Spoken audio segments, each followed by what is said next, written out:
Hello hello, bonjour à tous, bienvenue dans cette nouvelle vidéo sur le décryptage des énergies de la nouvelle lune en Poisson du 6 mars 2019, 15h03 heure GMT et 15°47 Poisson.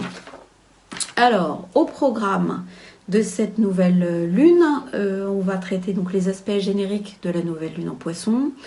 Après, vraiment les aspects spécifiques de cette nouvelle lune en Poisson 2019, puisque elle a, je dirais, la particularité d'avoir des synchronicités assez importantes qu'on va voir notamment avec l'entrée d'Uranus en Taureau et la mise en rétrogradation de notre ami Mercure qui vient de me jouer un tour affreux, parce que je viens de faire déjà cette vidéo, et cette vidéo s'est détruite, comme d'homme il soit impossible, et donc je suis obligée de la recommencer intégralement. Donc ça, tout ça, c'est merci Mercure rétrograde. En dehors de ça, on fera les fuseaux horaires auxquels je vais ajouter la ville d'Islamabad au Pakistan parce qu'on me l'a demandé et qu'effectivement le rendu est assez inquiétant de cette zone-là. Donc ça sera GMT plus 6. Donc quelque chose de très instable, de très belliqueux et à mon avis destiné à basculer d'un côté ou de l'autre assez rapidement. La numérologie ensuite, deux parties à la numérologie. D'abord l'aspect, aujourd'hui on est le 2, donc l'aspect de demain du 3-3-3, qui donc le 3 mars 2019, qui est un aspect de fractal, un petit peu un maître nombre, donc voilà.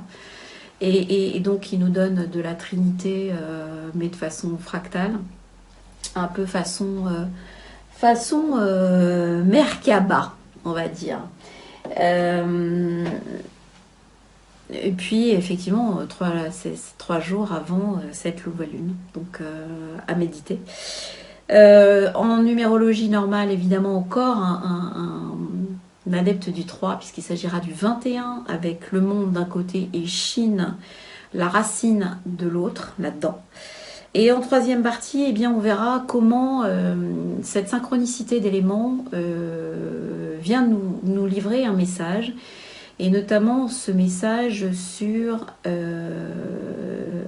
la dissolution de nos repères extérieurs, pour aller vers un ancrage intérieur à notre propre graine de vie, à notre propre essence, qui n'est pas encore née et qui doit nous permettre de passer au-delà des turbulences émotionnelles générées par le poisson et générées par la dissolution de nos repères matériels.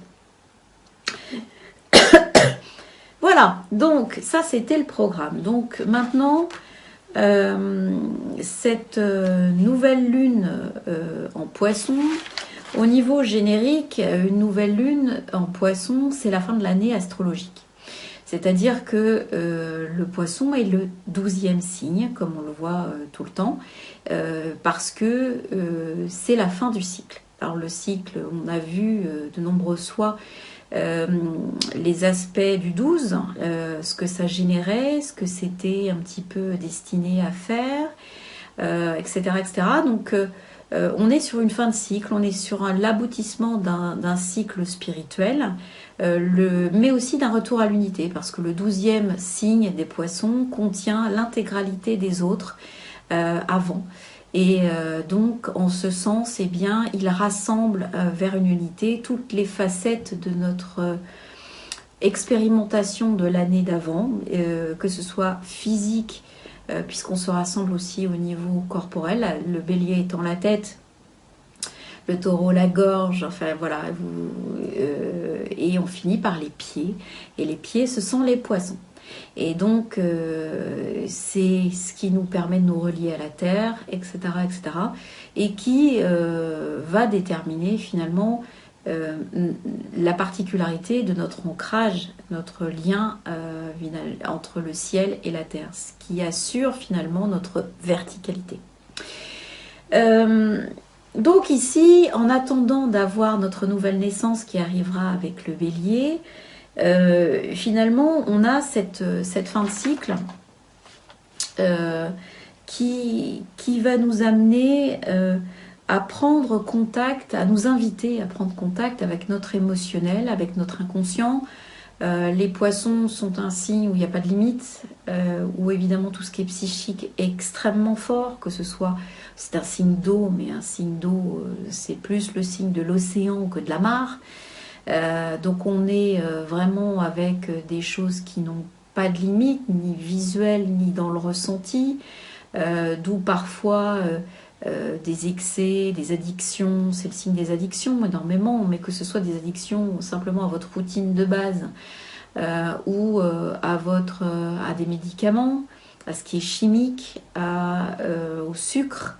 Il y a beaucoup de choses qui sont liées à des addictions dans le poisson et qui viennent finalement de peurs inconscientes ou de peurs liées à la petite enfance ou choses comme ça, donc qui sont très loin dans l'inconscient et qui sont pourtant gardées confusément à l'intérieur de nous. C'est aussi de l'intuition, donc on va nous inviter à nous reconnecter avec notre intuition, à pouvoir peut-être parfois démarrer, en cas de nouvelle lune, des réceptions d'informations. Le poisson, c'est également la compassion, l'amour inconditionnel. Et donc, il y a une ouverture vers ce débat-là.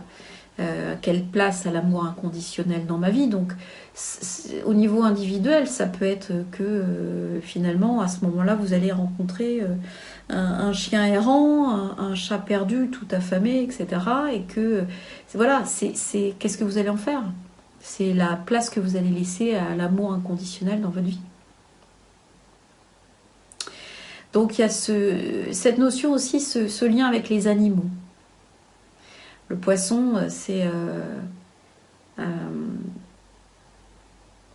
il y a un amour inconditionnel, pas que des dauphins, c'est vraiment toutes sortes d'animaux, toutes sortes de causes.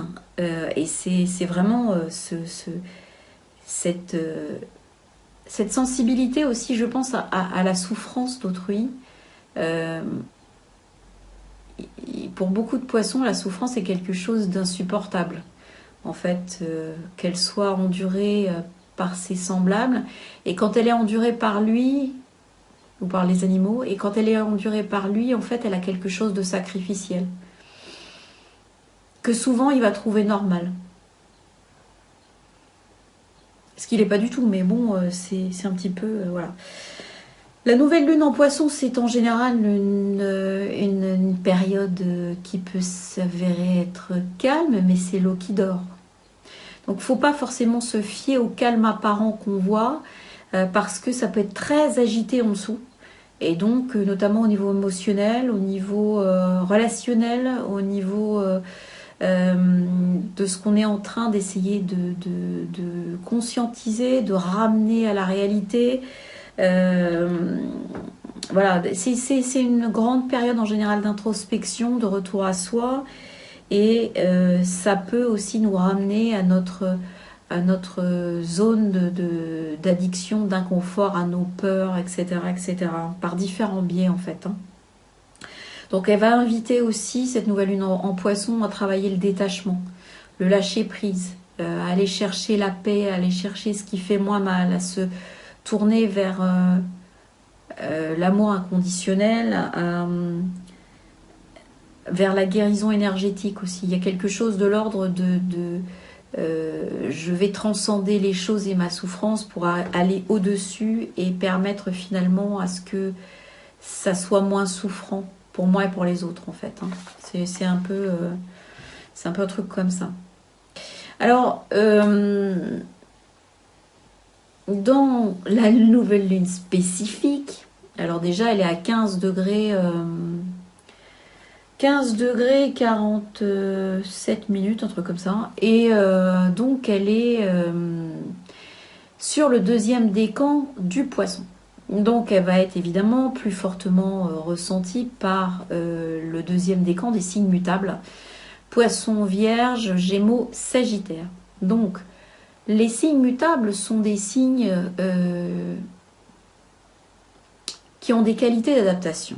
Indéniablement, ils comprennent l'environnement extérieur, le positionnement des gens, et ça leur permet de décider de s'adapter ou pas, d'ailleurs, hein, parce que on peut avoir des gens qui comprennent, mais qui disent mais non, ça correspond pas à ce que je suis, donc je le veux pas. Mais qui comprennent. Donc il y a en général, ce sont des signes, tous, qui ont des facultés de positionnement, des facultés d'adaptation qui sont bien au-dessus des autres. Mais le corollaire à ça, c'est que finalement, ils vont se laisser souvent dans l'horreur du conflit, alors notamment le Poisson et sa fuite légendaire. Ils ont horreur du conflit. Le conflit pour le Poisson, alors il y a peut-être que le Sagittaire qui peut... mais je crois Poisson Vierge, le conflit, c'est un truc, waouh, ça supporte pas. Et le Gémeaux non plus. Hein. Normalement, voilà, il faut d'autres éléments dans les signes comme ça pour pouvoir aller chercher des dynamiques de conflit. Donc, en règle générale, ces deuxièmes décans de signes, voilà, vont être de signes mutables, vont devoir faire preuve d'une adaptation particulière, parce que d'abord ils risquent d'être copieusement fumés par l'intégralité de ce qui est dans le Poisson actuellement, puisqu'actuellement en Poisson on a Nessus, on a Soleil Lune, on a Neptune, on a Vesta, on a Mercure, et juste à côté, qui va servir simplement à garantir la guérison de l'individu, et bien c'est Chiron à 0 degré du Bélier. Donc autant dire qu'avec tout ça, plus un Mercure rétrograde, plus un Uranus qui va passer en Taureau pour, je dirais, un petit peu dédensifier la matière, on se retrouve avec quelque chose qui n'a plus rien de réel ou de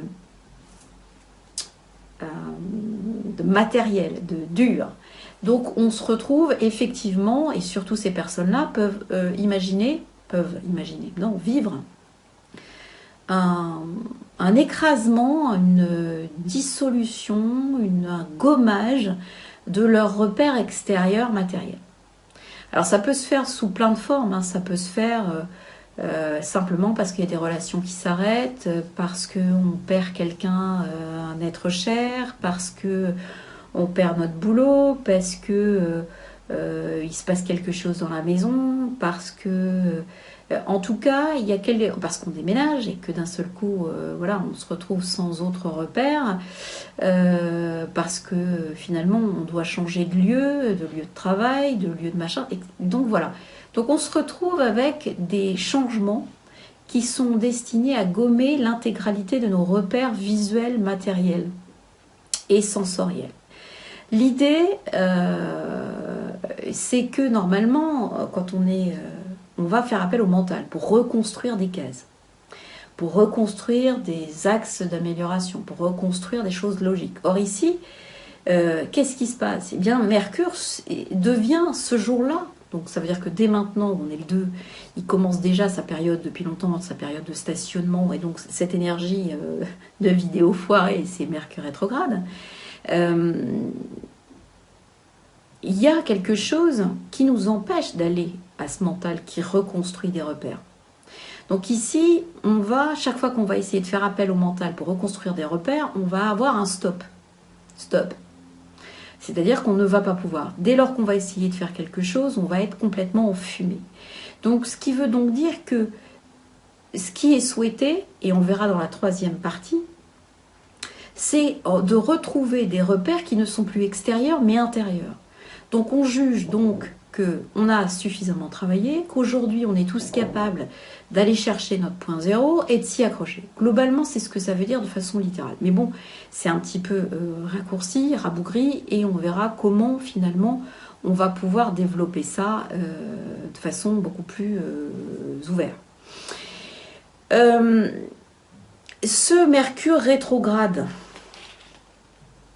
qui est simultané à cette nouvelle lune, qu'est-ce qu'il vient nous dire? Ce Mercure rétrograde, il va avoir, dans 2019, il va avoir comme d'habitude, 3 rétrogradations, 3 cycles de rétrogradation. Là, il commence le 6 mars et il va rester rétrograde jusqu'au 29 mars.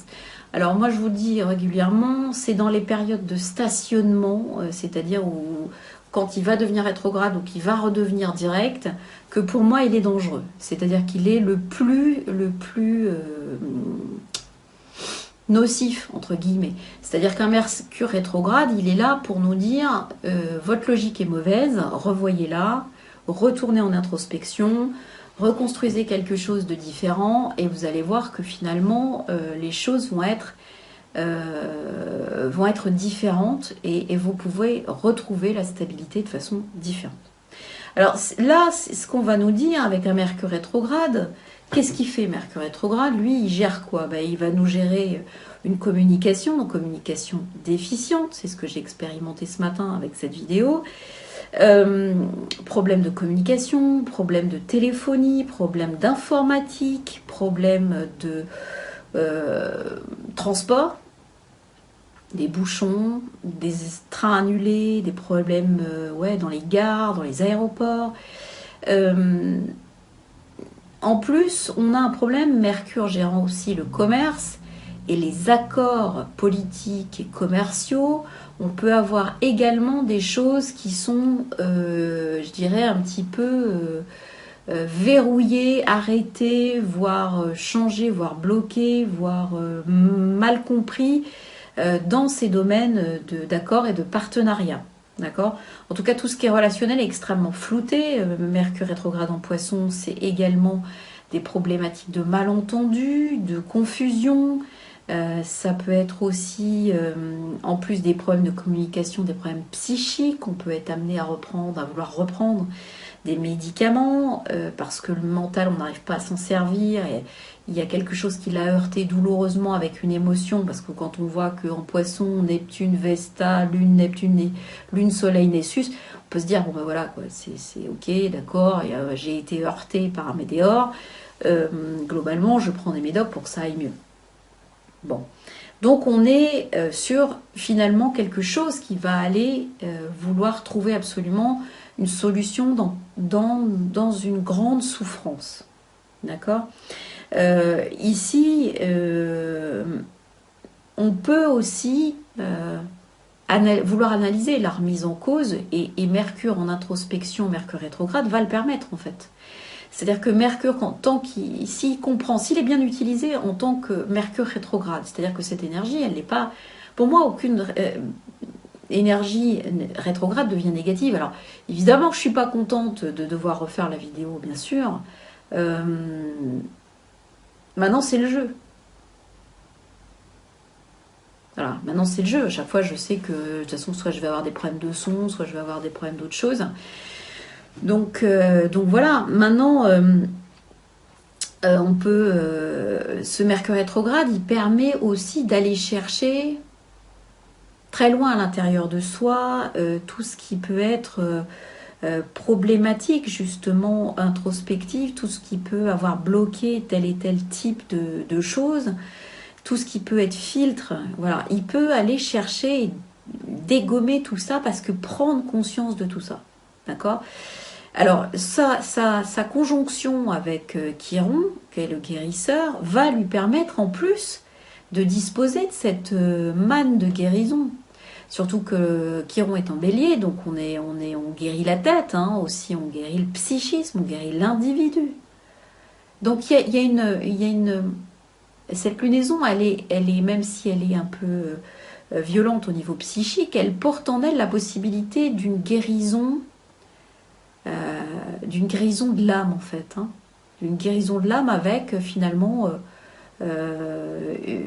à partir du moment où on va décider de rentrer et d'accepter l'introspection. Alors cette guérison de l'âme, elle n'est pas forcément tout à fait autorisé parce qu'on voit que que Chiron, Mercure, est carré à Jupiter en Sagittaire.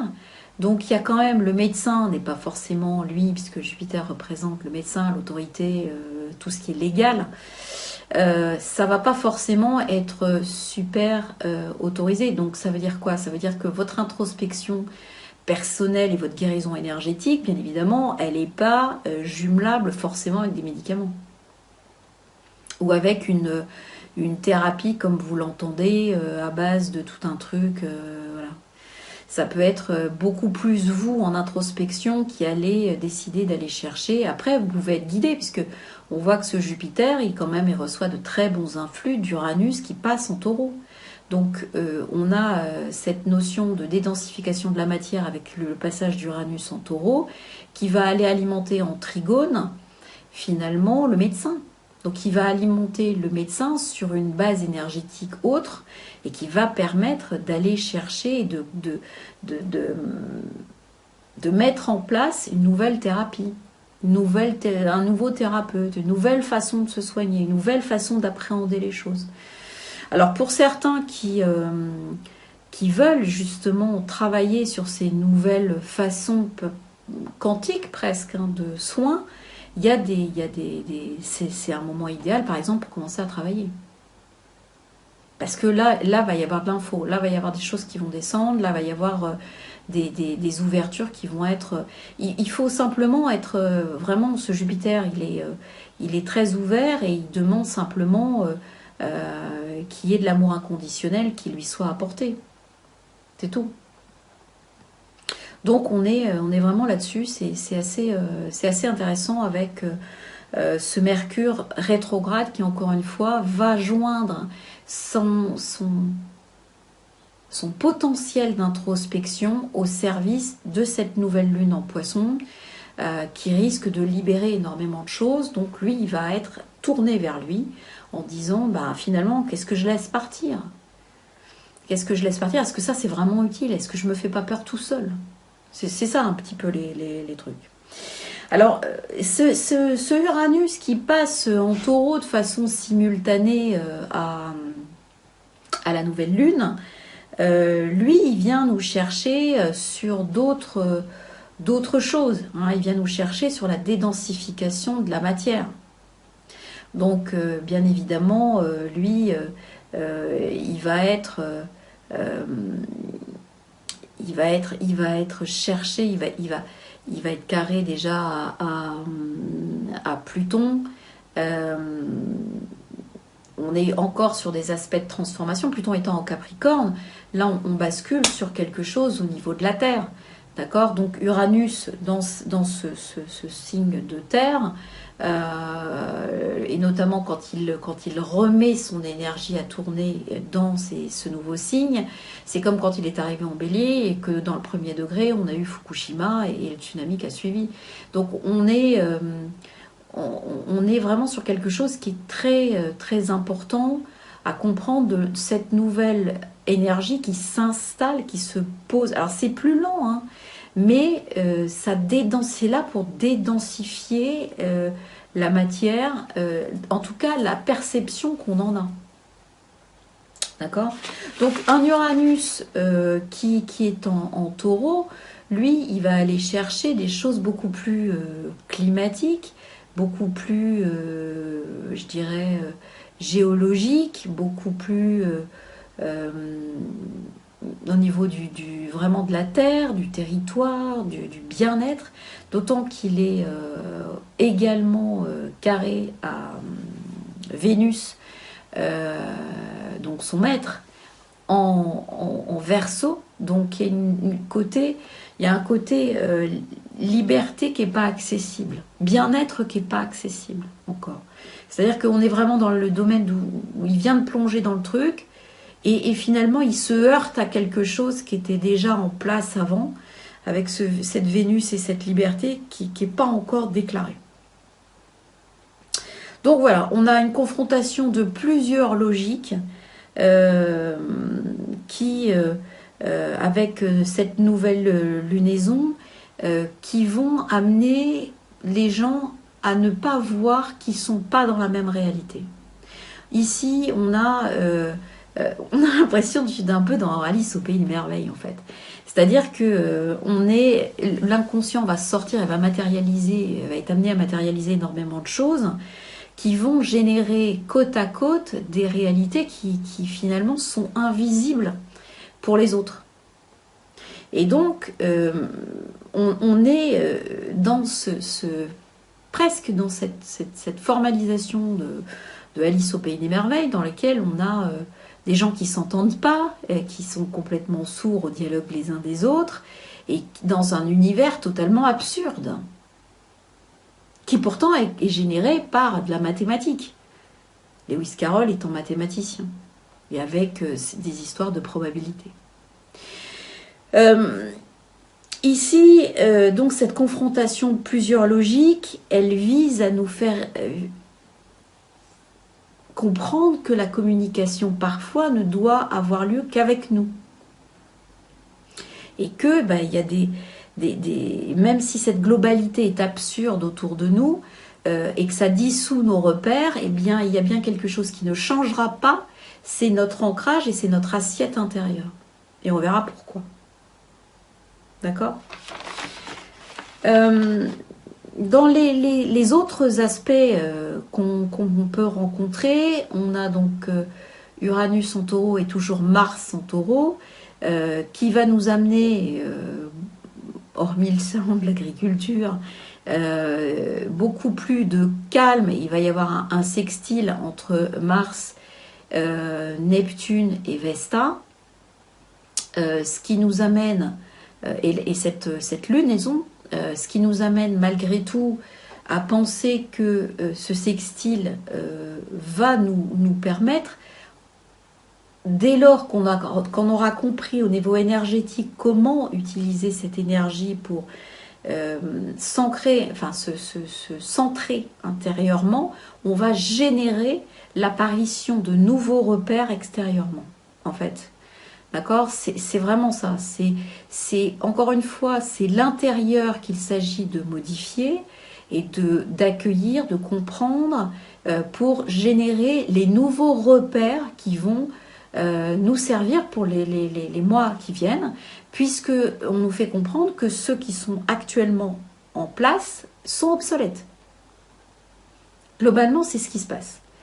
Alors on a toujours aussi notre triplette infernale du nœud sud Pluton Saturne. Donc on est toujours dans la phase où finalement le nœud sud, lui, il est à droite de Pluton et il va passer finalement. Il va passer à gauche, il va d'abord passer au milieu entre Pluton et Saturne et puis il va passer à gauche de Saturne.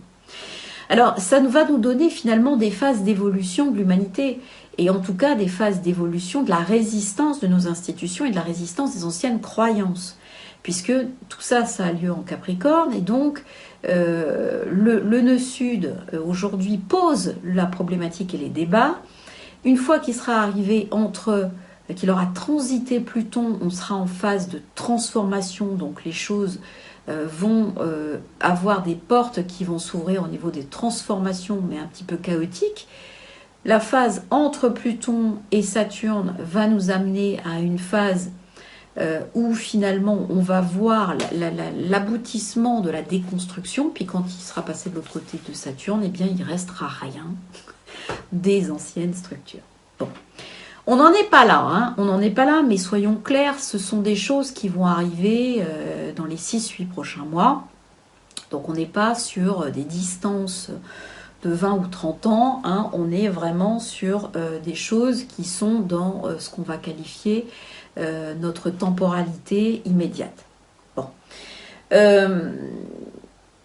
Dernier petit point. On a toujours dans des zones collectives la lune noire en Verseau et l'astéroïde Karma en Verseau, ce qui nous indique bien qu'on est toujours dans une zone où finalement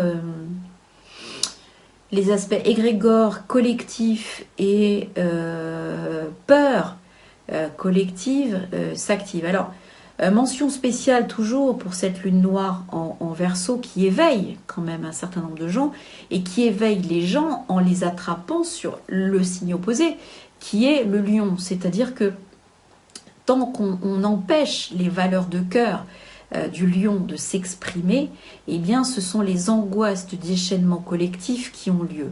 Et donc voilà, c'est cette angoisse collective qu'on nous enlève finalement ce qu'on a de plus cher, qu'on nous enlève finalement ce qui nous fait, ce qui fait la valeur de l'être humain dans son humanité propre, eh bien c'est ça qui génère l'angoisse collective. Et donc, le problème, c'est que cette lune noire en Verseau, elle est quand même très profonde et le fait ça ressort sous diverses formes qui ne sont pas la vérité propre. Donc, du coup, effectivement, on passe par l'astéroïde Karma qui essaye de bidouiller dans tous les sens pour pouvoir, un coup par-ci, un coup par-là, essayer de matérialiser des choses un petit peu plus claires pour que chacun prenne conscience qu'en fait c'est cette humanité qu'on recherche au travers du reste. C'est pas forcément l'argent, c'est pas forcément le pouvoir, c'est pas forcément le truc, c'est l'âme qui finit par s'exprimer, qui veut rechercher cette humanité. La preuve en est, ça va être avec le GMT+1 qu'on va voir et qui va nous indiquer avec son ascendant Lion qu'il y a vraiment un truc à aller faire là-dedans. Alors, voilà, ça ce sont les énergies globales qui s'appliquent à tout le monde de cette nouvelle lune spécifique, donc avec ces 3 événements. Il y en a un 4e que je vous expliquerai, d'où mes 4 bougies, parce que ce 4e événement a lieu au niveau numérologique, avec un portail ouvert le 3-3-3, c'est-à-dire 3 mars 2019, et qui va nous indiquer un certain nombre de choses très intéressantes à prendre en compte. Alors maintenant, on va regarder les fuseaux horaires. Alors les fuseaux horaires, on va commencer par Paris. GMT+1, nouvelle lune 6 mars, heure locale 16h03. Ascendant 18 degrés 06 minutes Lion. Ce qui nous amène finalement à comprendre que on est dans un système qui remet en cause ces valeurs portées par le cœur.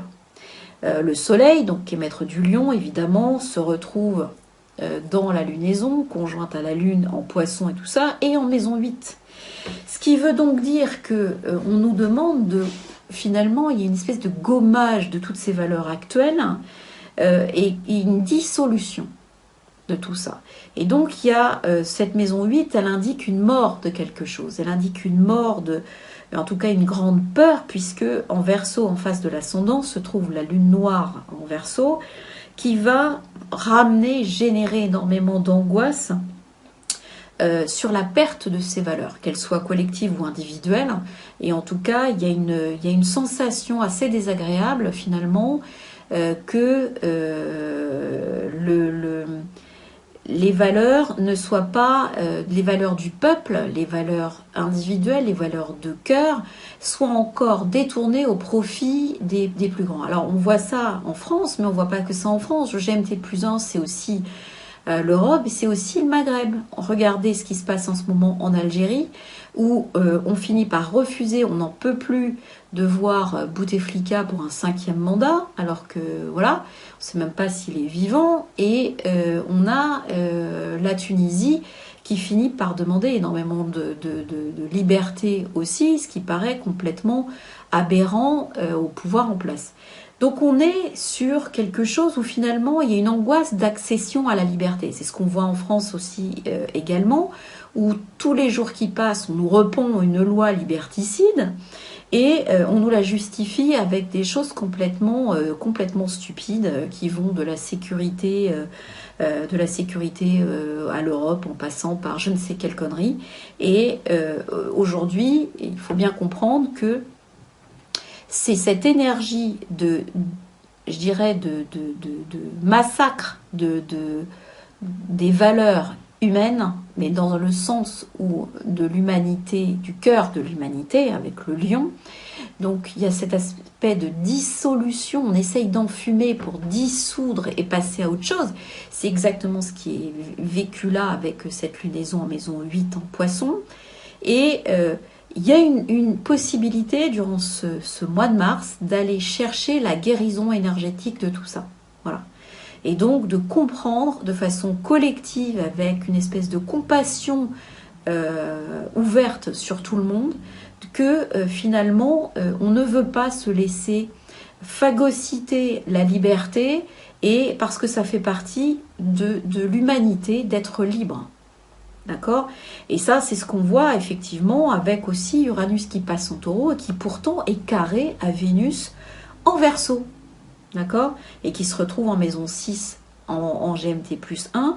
Donc ça veut dire que c'est le quotidien, c'est le travail, c'est l'atmosphère du quotidien qui est hacké et à qui on essaye de faire croire, avec Uranus en 10 et Mars en 10, que c'est pas bon. Et d'ailleurs, on va nous expliquer avec forte action qu'on se trompe et que les choses eh bien, ne sont pas accessibles à notre niveau. C'est-à-dire que la liberté n'est pas pour nous, globalement. Hein. C'est assez... cette nouvelle lune en 8, elle a également pour démarche de nous expliquer que nos anciens repères de spiritualité peuvent disparaître à tout moment. Et que pour autant, c'est pas parce que nos repères de spiritualité disparaissent que on devient orphelin de Dieu, en fait. Hein. On devient orphelin de Dieu simplement parce que en soi, les choses ne sont pas ancrées. Donc à partir du moment où la spiritualité fait quelque chose qui justement fait partie de votre quotidien, il n'y a plus cette dépendance, puisque le poisson c'est aussi ça, c'est la dépendance à des choses, à des gens, à des médicaments, à du sucre, à des substances totalement illicites. On est sur quelque chose qui devient différent ici. On nous demande clairement de nous émanciper, de nous évoluer, individu par individu, et d'ancrer la spiritualité, notre foi sur un autre niveau. Donc c'est ça qui est intéressant. La lune noire en Verseau en 7 indique, elle, attention, que des partenariats qu'on peut mener, qu'on peut avoir, qu'on peut souhaiter, sont des partenariats de dupes. En vérité, il n'y a pas la liberté à laquelle vous pensez n'est pas dedans. Donc les partenariats politiques notamment, les partenariats au niveau du travail, au niveau de certaines choses, il faut qu'il y ait vraiment de votre part une angoisse qui soit complètement déposée et qui revienne dans les valeurs de ce que vous voulez être humainement. Et à partir du moment où vous allez réussir à vous ancrer sur ce que vous voulez être humainement, les angoisses de partenariats qui sont liberticides ou qui sont tordus vont disparaître spontanément. C'est ça que ça veut dire. On a notre triplette infernale, nœud sud, Pluton, Saturne, qui est axée sur le quotidien. Ça veut dire qu'on risque d'avoir quand même dans ce mois de mars une certaine zone de restriction, de contraintes, de choses qui vont nous sembler pesantes en fait. Voilà, donc il va bien falloir l'identifier pour pouvoir évidemment comprendre pourquoi c'est là, pourquoi c'est encore là et pourquoi ça agit encore en fait. Hein. On est d'accord. Alors, on va repartir de la gauche. GMT-10. Tahiti et Hawaï. Donc Tahiti et Hawaï, nouvelle lune le 6 mars, 6h03 heure locale, ascendant 16 degrés 02 Poisson. Donc en plein milieu de la nouvelle lune. Alors ici c'est intéressant parce que le choix d'un ascendant qui vient en plus corroborer une énergie de nouvelle lune sur des îles, donc cette domination Poisson qui parle d'eau, et cette entrée d'Uranus qui parle de nouvelles terres, globalement, eh ben ça parle vraiment des îles, là pour le coup. Donc on est vraiment ici sur quelque chose qui va nous permettre via la terre, via la spiritualité, via cette purification par l'eau, nous donner finalement la sensation que cette énergie, elle se remet en phase avec cette nouvelle terre. C'est-à-dire qu'on a vraiment une nouvelle fréquence qui va être déterminante pour ces îles-là. Donc il y a quelque chose qui va se modifier et donc la terre reprend son pouvoir, on va dire, hein, sa dimension. D'ailleurs, on le voit avec Uranus en taureau, qui passe en taureau, qui est en maison 2, donc la maison analogique du taureau. Donc ça veut dire que réellement, on parle de nouvelles terres, on parle de nouvel ancrage, on parle de nouvelles fréquences pour ces îles-là. Donc bien évidemment, on parle, cette lunaison en 1, etc., elle va nous basculer sur des histoires d'émotions, des histoires d'eau, et de tout ce qui est purification, bien évidemment. Donc, il va falloir comprendre aussi, avec Saturne, Pluton, nœud sud et Vénus en maison 11, que c'est toute la solidarité, l'aspect social, associatif, amical, qui va devoir être passé au crible. C'est-à-dire comment on se pose par rapport à toutes ces relations de réseau, ces relations de surface, ces relations de... Voilà, on peut avoir vraiment ce problème puisque Uranus va aller claquer Vénus. Et donc, il va y avoir un manque de liberté, un manque de valeur, un manque d'ouverture. Et on va sentir ça très fort dans cette zone-là. On va vraiment avoir besoin de quelque chose d'inconditionnel et qui va se fusionner avec la Terre. Donc on est sur vraiment une transformation des vibrations de cette zone-là par rapport au territoire, par rapport à la Terre. GMT-7, donc là on repart sur Yellowstone, Californie, Venezuela, Guatemala, machin. 6 mars 2019, heure locale 9h03, ascendant 12 degrés 49 minutes. Taureau, donc ici, on rebascule sur quelque chose qui va être conjoint à Mars en Taureau. Eh bien, même si Mars en Taureau est beaucoup plus calme que Mars en Bélier, on a malgré tout une action dans la Terre. On va vouloir ici, il va y avoir, notamment avec le côté carré à Vénus en 10 en Verseau, il y a une tension avec la liberté, avec les relations, avec ce qui est le bien-être, etc. Ici, l'aspect Saturne-Pluton, nœud sud est en 10, en cuspide de 10 en Capricorne, donc tout ce qui est les vieilles structures au pouvoir, les aspects machin, ça veut pas décaler, ça veut rester. Et ça utilisera tout ce qu'il faut pour rester. Sauf que, globalement, on a Mercure rétrograde, Chiron qui sont en 12, avec la lunaison qui s'approche du 12, donc il n'y a pas de volonté de guérison. Nulle part. De la part même de nouveaux pouvoirs. Le nouveau pouvoir, c'est Jupiter, il est en 8.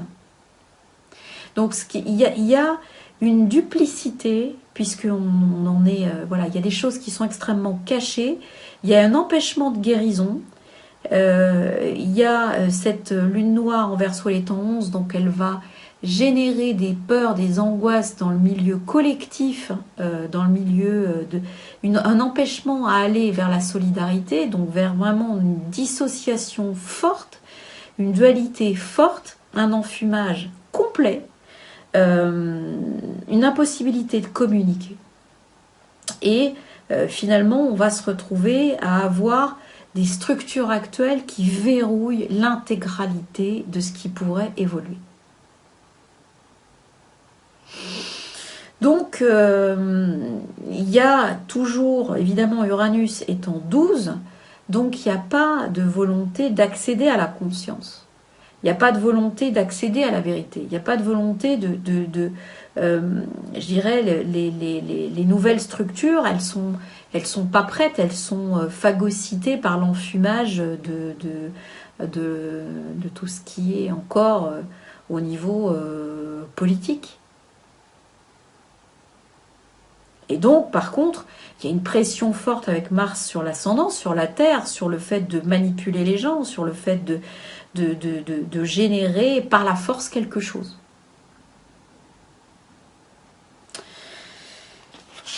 Bon. GMT-5, Québec.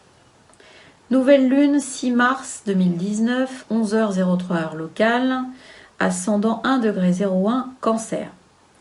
Donc ici, ce qu'on va demander, c'est un recentrage finalement sur les priorités. Les priorités, ça va être évidemment la lune est maîtresse du Cancer, donc elle va être avec le soleil en maison 10 et tout y est en maison 10. Donc finalement, on va vouloir comprendre énergétiquement les choses au niveau émotionnel. On va se permettre de mettre en priorité la guérison du groupe, la guérison énergétique qui va être considérée comme prioritaire finalement. On va avoir besoin de pouvoir monter le groupe en pleine conscience, d'où Uranus en Taureau en maison 11 de cette lunaison. Et on va vouloir quand même appuyer sur un certain nombre de morts d'anciennes institutions, puisque le nœud sud, Pluton et Saturne arrivent en maison 8. Donc il y a une espèce de conscience du parasitage d'anciennes structures, et donc on essaye de les contourner. Et finalement, on essaye de les faire se dissoudre. D'accord ? Donc ici, on a une réflexion sur...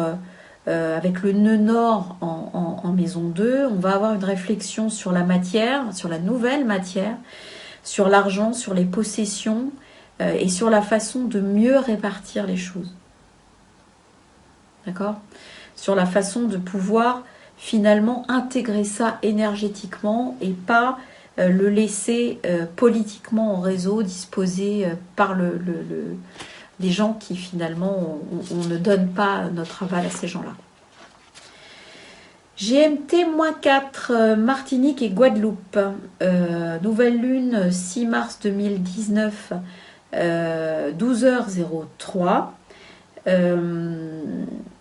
Ascendant 20°57', Gémeaux. Donc ici, cet ascendant, c'est une dominante mercurienne. Mais le Mercure, on sait qu'il est joint à la lunaison et qu'il est rétrograde. Donc ici, on accentue l'idée que on va travailler les problématiques de communication, les problématiques de compréhension des choses, de relation et d'adaptation. Donc ça peut être une bonne... Mercure étant rétrograde en maison 10 avec la lunaison, ça peut être par exemple un super moment pour commencer à écrire des choses, parce qu'on est en introspection. Et comme je vous les ai expliqué, l'introspection de Mercure va aller chercher certainement des idées et des potentiels de guérison qui n'étaient pas accessibles jusqu'à présent. Donc du coup, écrire, du coup mettre à plat, c'est quelque chose qui va être énergétiquement compris comme étant un acte de guérison. D'accord ? Ici, pareil, l'énergétique, enfin tout ce qui est l'eau, les émotions, va devenir une priorité. On est sur quelque chose qui va peut-être aller... on va être obligé de... Ça va être tellement important qu'on va être obligé de le prendre en conscience, d'accord ? Et de prendre en conscience que ça n'a pas forcément de limite si on ne l'arrête pas, et que ces côtés spirituels va aller nous apporter des choses auxquelles on n'avait pas accès jusqu'à présent. C'est validé par le fait que Saturne Sud, Pluton et Vénus sont en maison 8. Donc en fait, on est face à une dissolution aujourd'hui des anciennes structures, des anciens partenariats.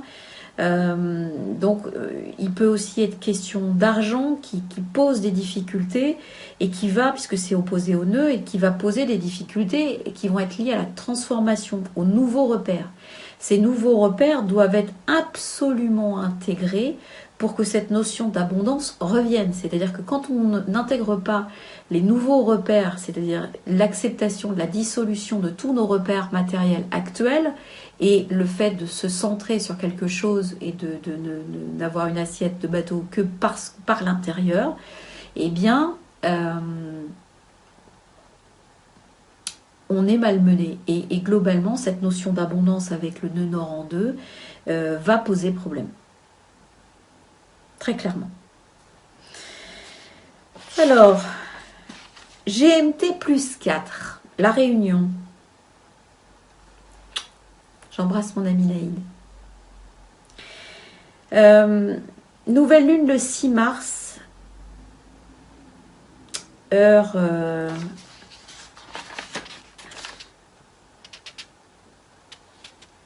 20h03. Ici, on est 13 degrés 24 minutes Balance. Donc, il est question d'amour, de relation, d'harmonie et de relations qui doivent être inconditionnelles. Et donc, comment amener ça en conscience, comment amener ça surtout dans le quotidien. Toute cette... La lunaison se trouve en maison 6.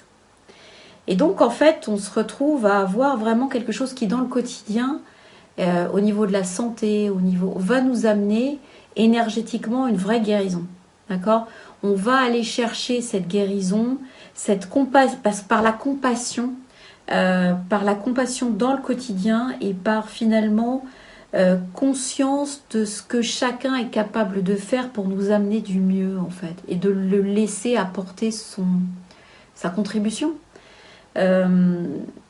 Finalement, voilà, pareil pour les maisons 4 et 5 avec tous nos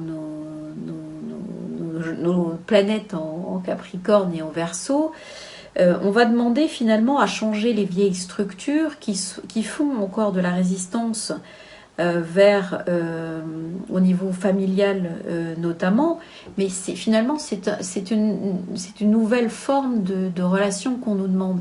On nous demande une relation de naïveté, de joie et d'inconditionnalité avec ces nouvelles relations, avec ces nouvelles personnes qu'on va nous mettre sur notre route, avec cette nouvelle façon de pouvoir accueillir ces valeurs humaines qu'on partage et qu'on va se donner et irradier les autres.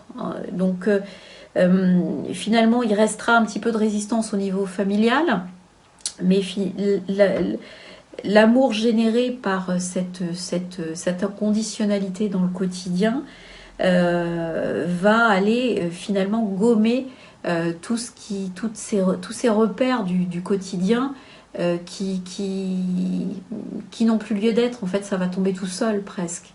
D'accord ? Ça va vraiment tomber tout seul. Donc vraiment, on demande simplement que l'amour puisse être conscientisé au niveau de nos relations proches, et que ça soit cet aspect inconditionnel et énergétique du poisson, la compassion qui prenne finalement le dessus. Alors, GMT plus 6. Donc, j'ai pris Islamabad, puisqu'on me l'avait demandé. Alors, c'est où, Islamabad ?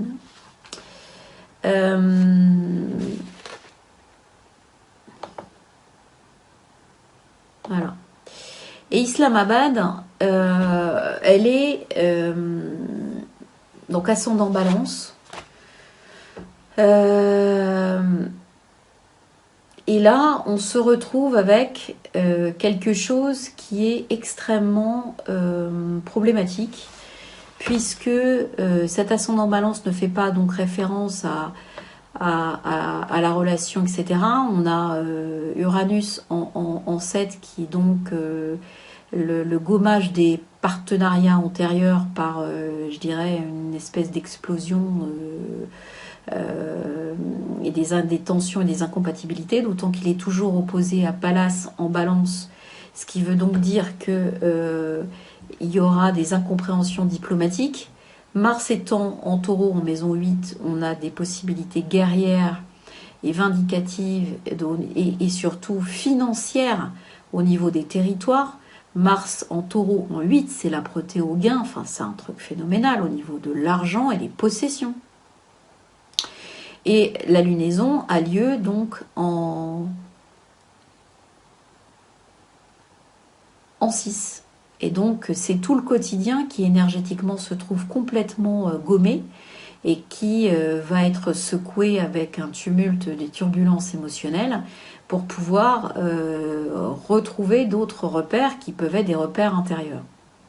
Donc ici, la famille fait de la résistance, le cocon familial du 4 va jouer un rôle qui va pas aller dans le bon sens forcément, puisque l'obligation, ça serait d'arriver à la nouvelle famille énergétique et arriver finalement à soigner l'humain, soigner l'individu. Il y a toute une problématique de soins dans que ce soit énergétique ou physique, certainement à base de médicaments qu'on n'a plus d'ailleurs.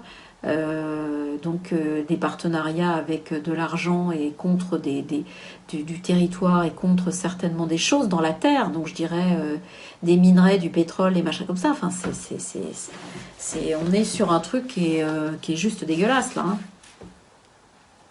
Donc oui, donc c'était très bon choix de m'avoir fait remarquer ça.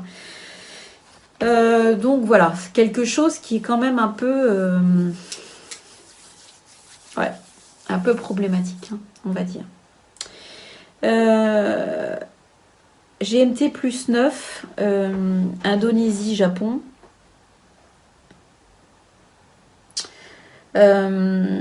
Ici, on a... on va être ascendant Sagittaire et donc début Sagittaire, et on va parler évidemment d'un pouvoir, d'une expansion, d'un problème économique qui va empêcher une certaine forme de divulgation, parce que là on a quand même une lunaison qui se retrouve autour de la maison 3 et qui pose problème. Ça pose problème parce qu'il y a beaucoup de choses qui résistent, beaucoup de structures qui résistent, beaucoup de tensions qui résistent. Donc il y a quelque chose qui se passe entre deux zones politiques importantes et qui fait que il n'y a pas de communication, il y a une résistance phénoménale, il y a de la trahison un peu partout et surtout il y a une interdiction de communication sur ce qui se passe en réalité. D'accord ?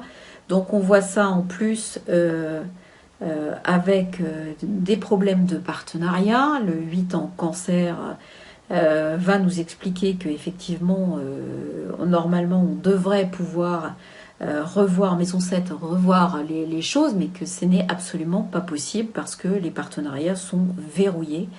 Et il faudrait changer le type de partenariat de cette zone-là avec...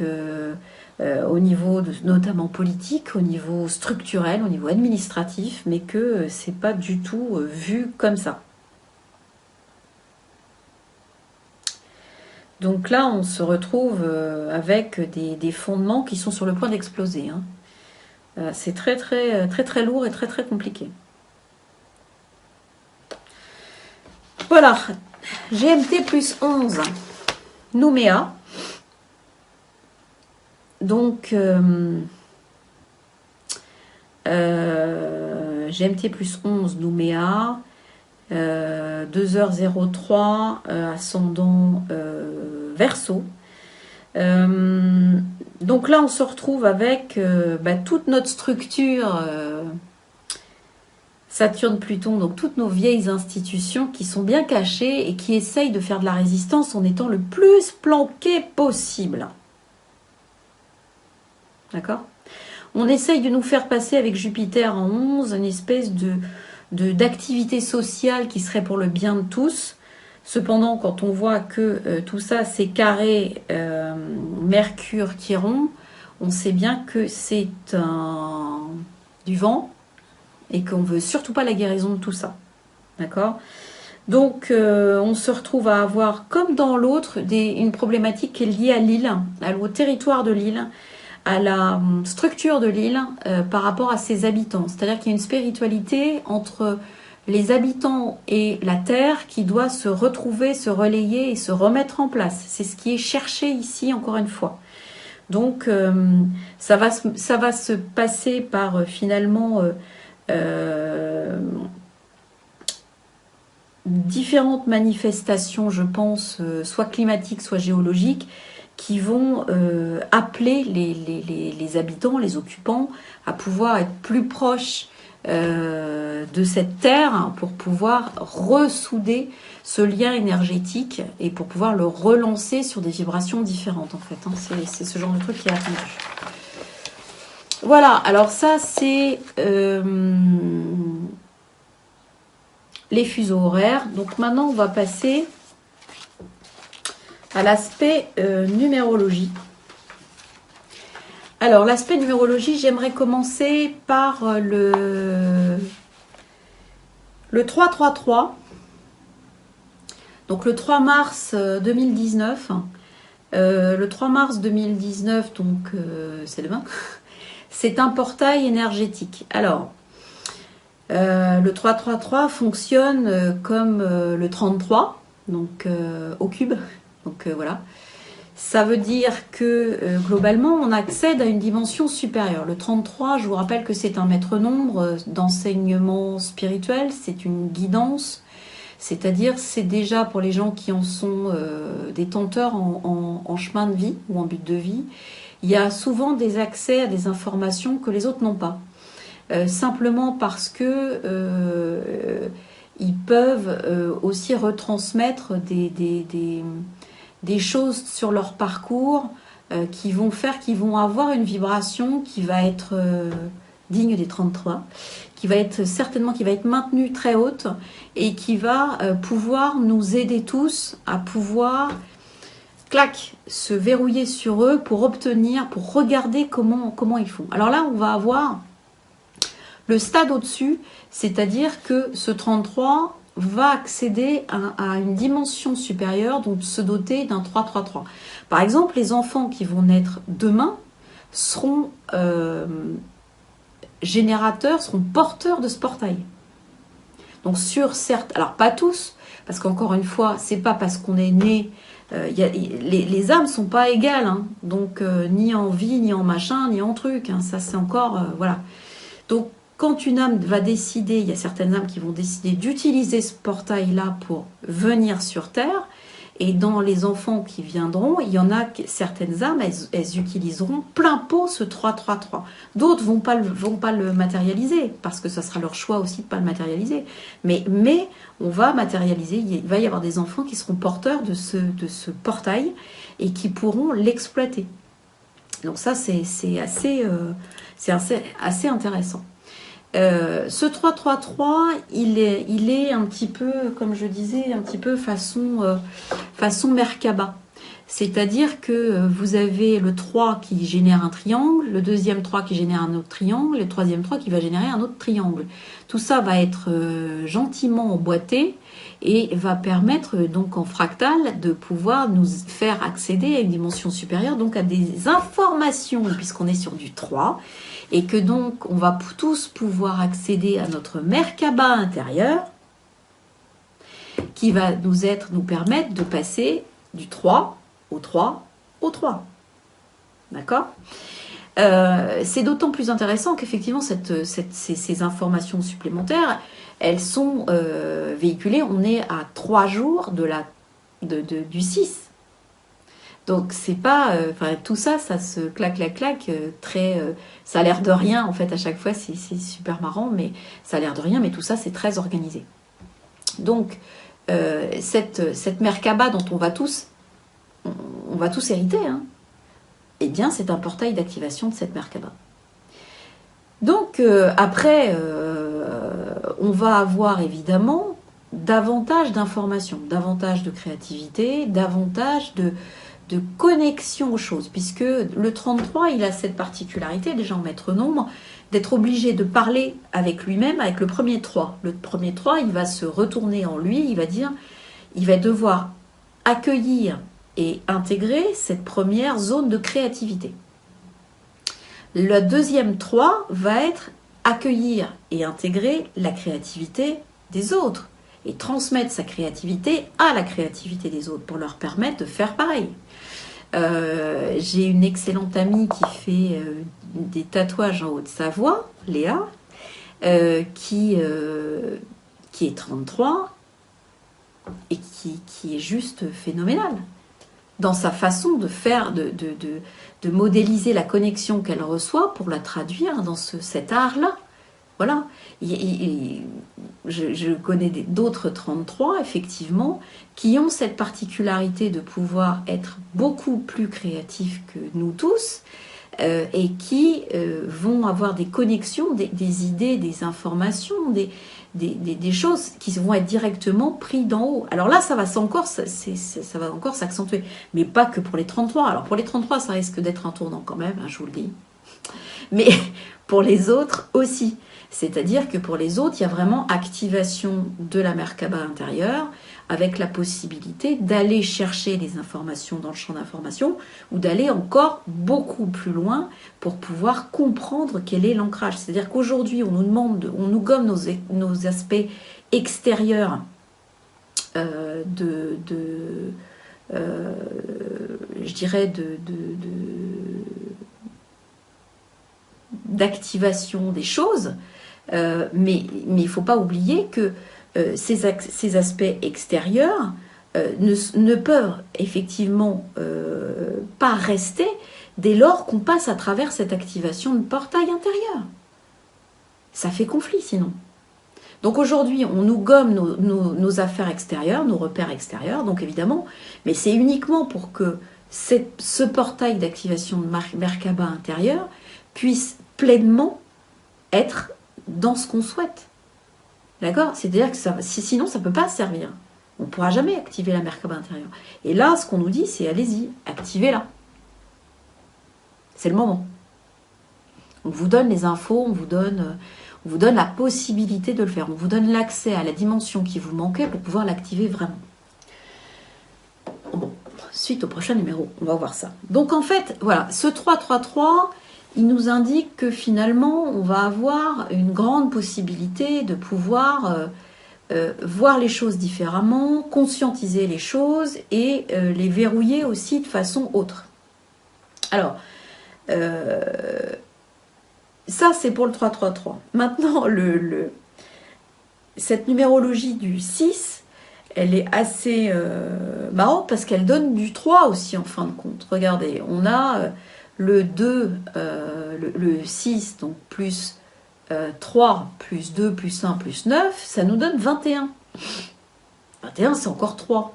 Alors, si on reste au niveau du stade 21, ce qui est intéressant de comprendre au niveau du stade 21, c'est que, là encore, on parlait tout à l'heure de fin de cycle et d'aboutissement, etc. Ici aussi, le 21, c'est une fin de cycle.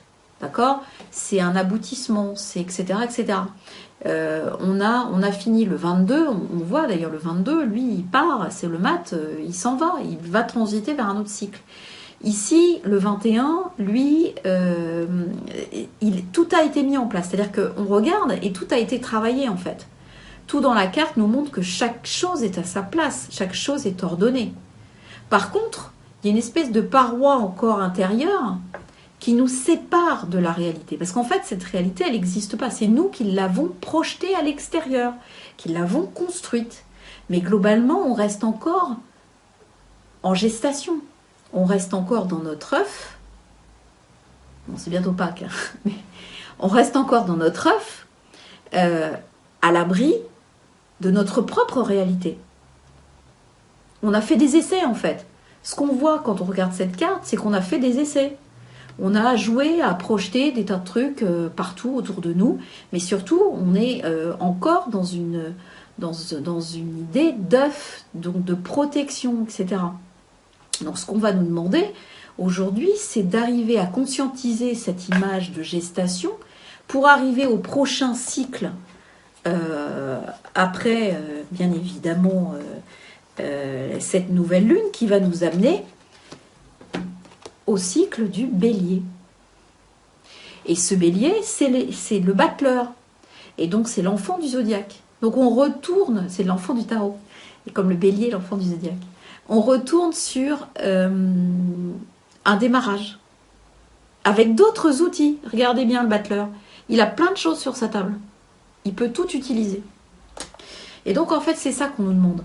On va nous demander de comprendre que la séparation qu'on avait encore mise entre notre âme et finalement notre façon d'irradier la lumière à l'extérieur, aujourd'hui, c'est fini. Il va falloir naître et que ce soit elle qui soit vraiment ancrée dans ce qu'elle est, elle. Ce qui est confirmé par Shin, la lettre hébraïque Shin 21, qui, elle, est un symbole de purification, mais cette fois par le feu.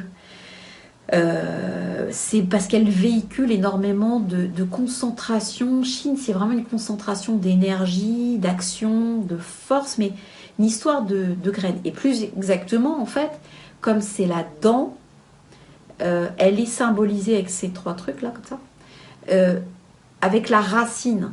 Donc on voit presque la dent avec sa racine, d'accord, en conceptualisé. Et en fait, ce qu'il faut vraiment comprendre, c'est que, d'ailleurs, quand on écrit en hébreu, racine, il y a deux chines et un resh au milieu. Resh, c'est la tête. Ça veut dire que la tête, finalement, elle est contenue, elle n'est debout que parce qu'elle a ces deux racines. Et les racines, finalement, c'est l'âme. C'est l'âme, c'est la concentration de notre force. D'accord? Et on est... ce qui est notre vrai repère, finalement, ce qui est notre véritable existence, c'est comme ce qu'on voit dans le monde, qui est transparent, qui est le personnage au milieu de l'œuf. Ben ici, c'est la racine, c'est-à-dire que ce n'est pas la dent presque qui est le plus important. La vie de la dent, elle vient de la bonne qualité et le bon ancrage de la racine. Et donc ici, c'est vraiment ce qui nous est demandé, c'est-à-dire de retourner à cette graine intérieure, de retourner à cette racine intérieure pour arriver finalement à avoir de la stabilité. Voilà, ça c'est la numéro. Après, dans cette troisième partie, j'aimerais qu'on revienne sur effectivement cette dissolution de nos repères extérieurs, parce que le message qui est véhiculé est un message important. C'est-à-dire qu'aujourd'hui, on peut être amené à vivre des événements qui vont être dans la dissolution complète pour certaines personnes de ce qui faisait notre quotidien.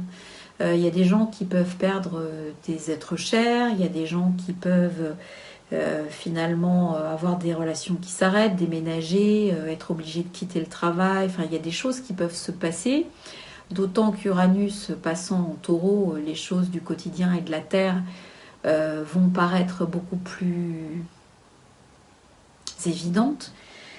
Et donc on passe sur une dédensification avec Uranus en Taureau, on passe sur une dédensification de la matière et de tous les plans de la matière qui est destinée avec ce poisson et cette lunaison en poisson à nettoyer et à épurer finalement tous les corps subtils qu'on peut avoir.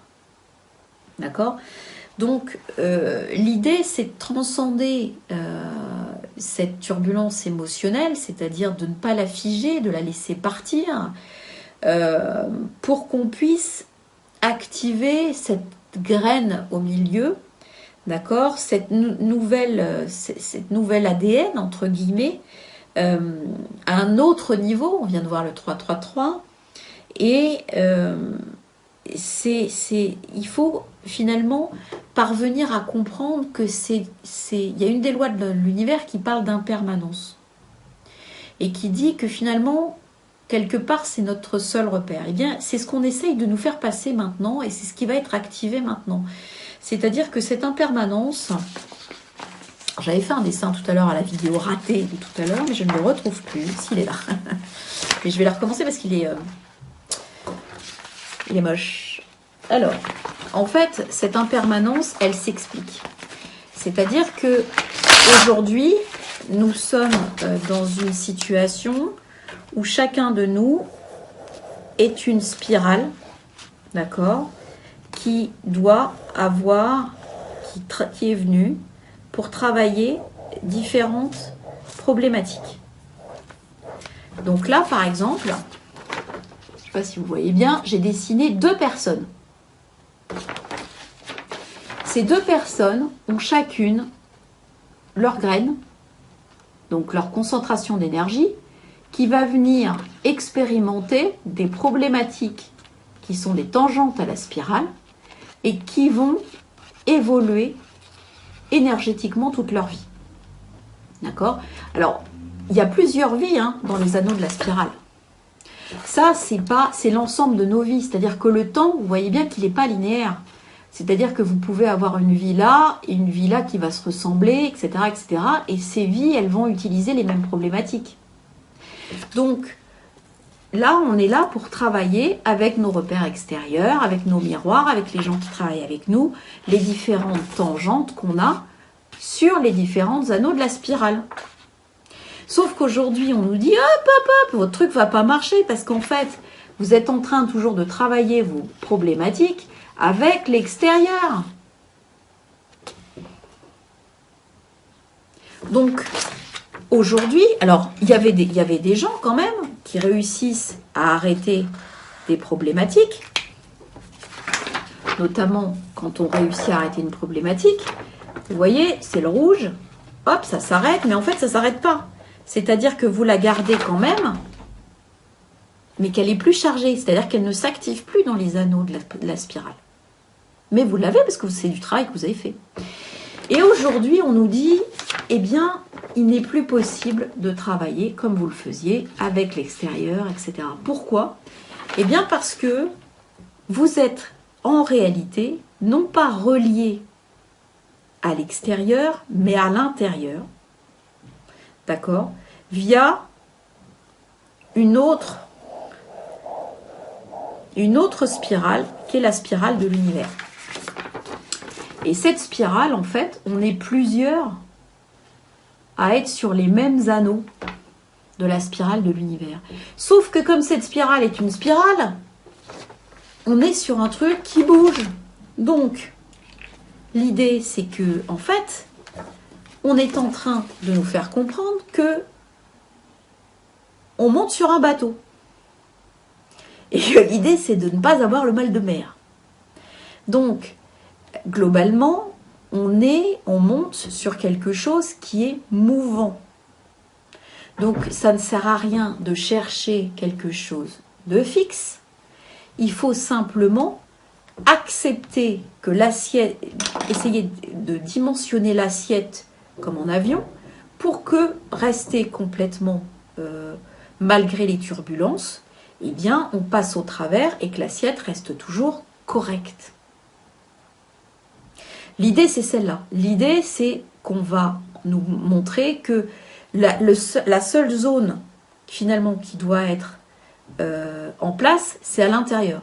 Exactement comme ce qu'on ressent quand on monte dans un avion ou quand on monte, finalement, sur un bateau. D'accord? Si ça tangue et tout, c'est parce que vous êtes en équilibre intérieurement, avec vos cristaux dorés internes et machin, que tout se passe bien. Vous voyez bien que si vous avez des problèmes de cristaux dorés internes, même si vous êtes sur du stable, vous ne pouvez plus tenir debout. Parce que vos repères extérieurs sont devenus ingérables. Donc, on est ici sur quelque chose qui est exactement comme ça. C'est-à-dire que on nous fait comprendre que notre spirale va devoir arrêter d'évoluer comme on avait l'habitude d'évoluer, c'est-à-dire les uns par rapport aux autres, mais qu'aujourd'hui, on nous dit, attention, on va demander aux graines sur la spirale de l'univers de prendre leur rayonnement. Et donc, on se fout de nos problématiques, en fait. Globalement, c'est ce que ça veut dire. C'est qu'on nous dit, bon ben voilà, maintenant vos problématiques, vous êtes censés les avoir travaillées, c'est bien, c'est machin, c'est truc. Maintenant, stop. On a besoin que les graines naissent. Et on a besoin qu'elles irradient le potentiel de ce qu'elles ont voulu faire et de ce qu'elles sont capables de faire, qu'elles le donnent maintenant. D'où l'activation du 333, d'où l'activation de la Merkaba, d'où le message en poisson avec Uranus qui passe en taureau en même temps et Mercure rétrograde en même temps. Voilà. Donc ça fait beaucoup de synchronicité, ça fait beaucoup de choses qui nous arrivent, ça fait beaucoup d'informations véhiculées. C'est pour ça que je voulais vraiment faire un focus en troisième partie pour essayer de faire en sorte que ce soit le plus clair possible pour le plus grand nombre. Je pense, ça doit vouloir dire qu'on approche d'un certain nombre d'événements qui ne seront pas forcément confortables. Et le message à suivre, c'est donc de rester correctement centré et de comprendre, d'intégrer, d'accueillir le fait que ce que nous voyons, nos repères extérieurs peuvent à tout moment disparaître. C'est pas pour ça que notre mission change, c'est pas pour ça qu'on nous demande de faire autre chose, c'est pas pour ça qu'il y a... Voilà, c'est prévu, c'est-à-dire que tout ça qui n'existe pas va devoir disparaître pour activer le repère intérieur de la Merkaba. Voilà, j'espère que j'étais à peu près claire. En tout cas, je suis heureuse d'arriver, je ne vous le cache pas, à la fin de ma deuxième vidéo de je ne sais pas combien de temps, mais à mon avis plus d'une heure, presque 1h30. Je vous embrasse très fort. Je vous dis à très très vite pour une prochaine vidéo. Et puis dans l'entretemps, prenez bien soin de vous, prenez bien soin de vos proches. Et puis apportez-vous le plus de douceur possible. Et je vous souhaite une très belle nouvelle lune avec un passage d'Uranus en Taureau. Et prenez bien l'idée, concentrez-vous sur l'idée que c'est l'introspection qui fait foi. Voilà, je vous embrasse, à très vite, ciao.